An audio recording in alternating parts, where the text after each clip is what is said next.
இன்னைக்கு நம்ம செய்ய போகிறது கார்த்திகை தீப பலகாரங்கள்.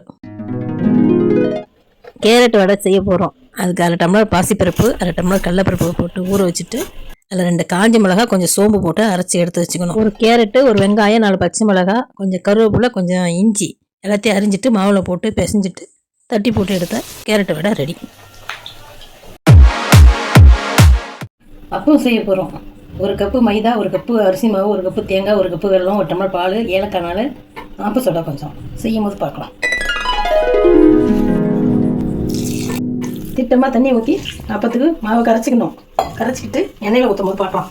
அப்பத்துக்கு கொஞ்சம் முந்திரி திராட்சை போட்டுக்கணும்.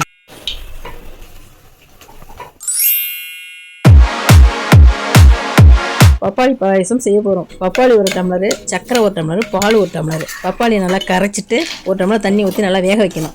சர்க்கரை போட்டு நல்லா கொதி வரணும். வந்த பிறகு வறுத்த முந்திரி திராட்சை போடணும், இடித்த ஏலக்காவை போடணும்.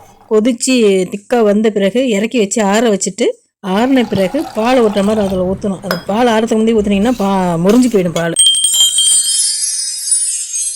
பலகாரம் செஞ்சுட்டு விளக்கு ஏற்றிட்டு சாமி கும்பிட்டாச்சு. கார்த்திகை தீப நல்வாழ்த்துக்கள்.